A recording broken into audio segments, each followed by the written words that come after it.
তুমি কি কখনো ভেবেছ এমন একটা জাতি ছিল যারা পাহাড় কেটে কেটে প্রাসাদ বানাতো, যারা বলতো আমাদের চেয়ে বেশি শক্তিশালী আর কে আছে? কিন্তু যখন আকাশের আজ্ঞা এলো তাদের প্রাসাদ মাটির নিচে চাপা পড়ে গেল। হযরত নূহ আলাইহিস সালামের পরে আরেকটা জাতি জন্ম নিল।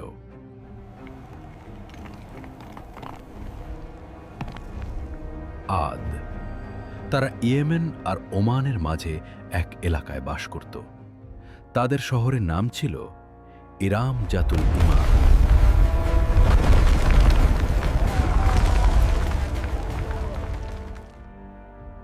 অর্থাৎ স্তম্ভযুক্ত শহর।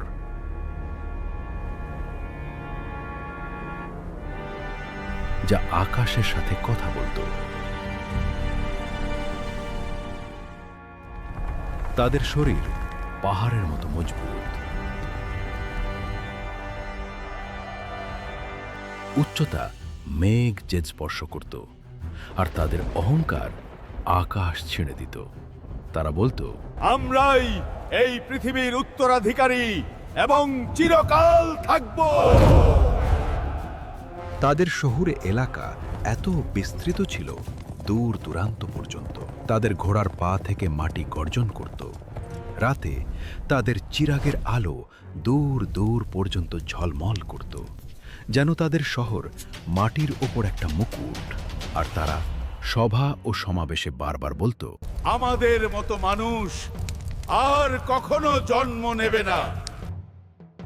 তাদের বাচ্চারা ছোটবেলাতেই পাথর তুলে নিজেদের শক্তি দেখাতো, আর বয়োজ্যেষ্ঠরা গর্ব করে বলতো, আমাদের বাচ্চারাও পাহাড়কে নত করে দেবে। তারা ভাবত বাতাস তাদের দাস। তাদের যুবকরা কখনো উপত্যকার মাঝখানে দাঁড়িয়ে দুই হাত বাড়িয়ে নিজের সঙ্গে বলে,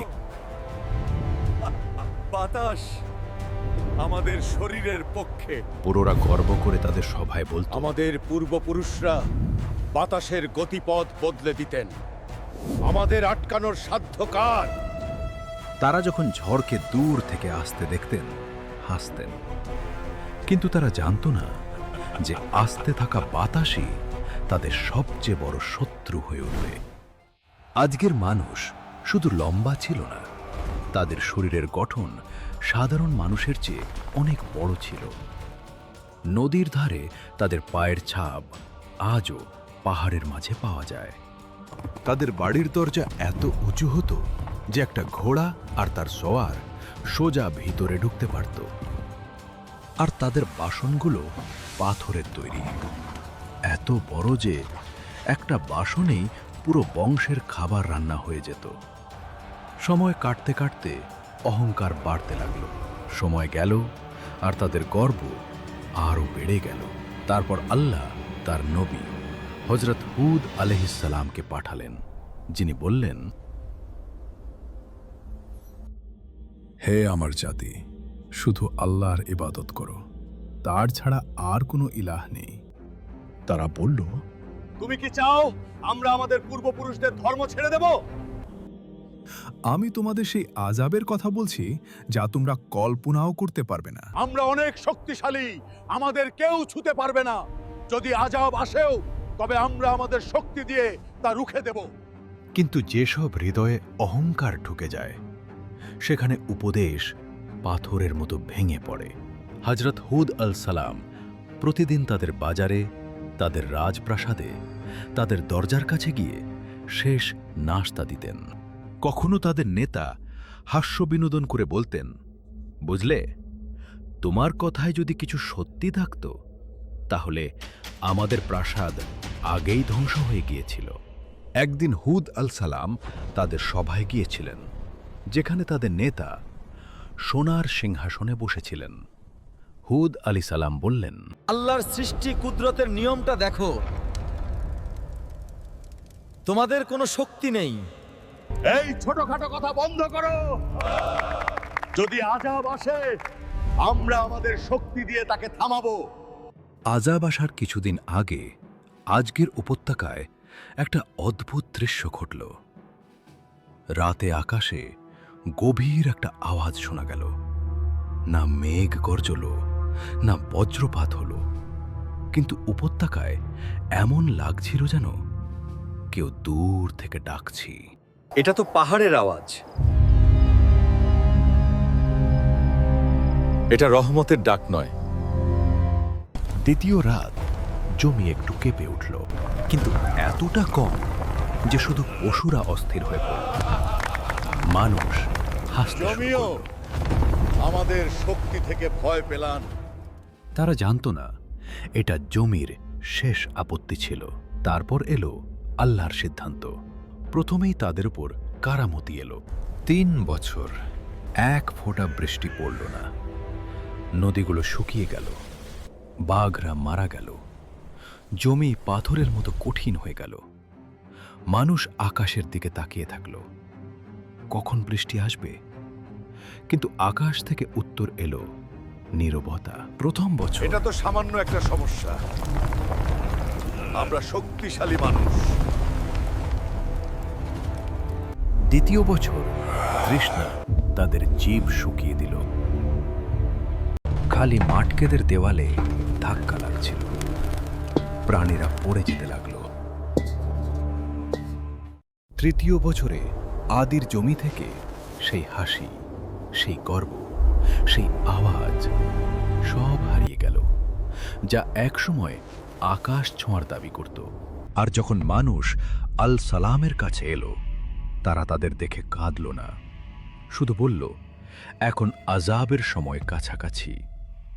তারপর একদিন 3টা মেঘ দেখা গেল, একটা লাল, একটা সাদা আর একটা কালো। আকাশ থেকে ফেরেশতা ডাক দিল, হে কওমে আদ, এখান থেকে যে কোনো একটি মেঘ বেছে নাও। নেতা হাসতে হাসতে বলল, মেঘে পানি আছে, রহমত আছে। কিন্তু তাদের কি জানতো, ওই মেঘে রহমত নয়, বরং বিধ্বংসী বিপদ লুকিয়েছিল। আকাশ কালো হয়ে গেল, হাওয়া ঠান্ডা হয়ে গেল, মানুষ চিৎকার করতে লাগলো। কিন্তু এটা পানি ছিল না, একটা ভয়ঙ্কর ঝড় ছিল। প্রথম ঝোঁকা এলো, ধুলো আর পাথর উড়ল। ঝড়ের প্রতিটি ঝোঁকে তারা মনে করত যেন বাতাস তাদের নাম মুছে ফেলছে। দ্বিতীয় ঝোঁকা এলো, গাছগুলো পড়ে গেল, প্রাণীরা উড়ে গেল, তাদের সব মূর্তি, গর্ব, বাগান, শহর সব বাতাসে ছড়িয়ে পড়ল। রাতে মানুষরা তাদের বাচ্চাদের কোলে জড়িয়ে ধরে রাখত, কিন্তু ঝড় তাদের চিৎকারের চেয়ে অনেক বেশি দ্রুত চলছিল।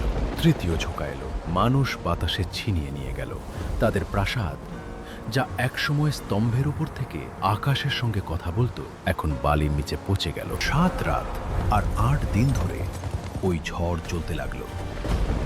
আকাশ গর্জন করতে লাগলো, জমি কাঁপতে লাগলো, তাদের প্রাসাদ, তাদের গর্ব সব মাটিতে মিলিয়ে গেল। আল্লাহ বললেন, আউদ জাতিকে ধ্বংস করা হলো কঠোর গর্জনকারী ঝড়ের মাধ্যমে, যা 7 রাত আর 8 দিন ধরে তাদের উপর অবিরাম বয়ে গেল। আর যখন বাতাস থেমে গেল, তখন শুধু নীরবতা ছিল, শুধু বালির সমুদ্র। কিন্তু যারা হযরত হুদ আলাইহিসসালামের সঙ্গে ঈমান এনেছিল, আল্লাহ তাদের বাঁচিয়ে রেখেছিল। তাদের পাহাড়ের এক গুহায় আশ্রয় দেওয়া হলো। আর হযরত হুদ আলাইহিসসালাম বললেন, হে আমার রব, তুমি সবচেয়ে বেশি করুণা করার মতো। আমাদেরকে যে রাস্তাগুলো তোমার দিকে নিয়ে যায়, সেগুলোকে ঠিক রাখো। আল সালাম যখন উপত্যকার ওপর দাঁড়িয়ে ধ্বংসস্তূপ শহরটা দেখছিলেন, তখন চোখে জল জমে এসেছিল। এরা সেই মানুষগুলো ছিল যারা আগে বলতো, আমাদের থেকে শক্তিশালী আর কে? আর এখন তাদের জীবিত কোনো চিহ্ন বাতাসে ছড়িয়ে গেছে। হুদ আল সালাম বললেন, অহংকারের শেষ ফলাফল সবসময় ধ্বংসই, আর আল্লাহের নাফরমানি নিশ্চিত বিনাশ। আজও এহকাফতের বালুর নিচে তাদের ইরাম শহর চাপা পড়ে আছে। এটা এক সাক্ষ্য হিসেবে বলে দেয় যে শক্তি আর গর্ব থেকে নয়, শুধুমাত্র আল্লাহর আজ্ঞাবহতা থেকেই সম্মান পাওয়া যায়। ভিডিওটি ভালো লাগলে লাইক দিন এবং কমেন্টে জানান পরের এপিসোডে কার গল্প দেখতে চান। সাবস্ক্রাইব করতে বলবেন না।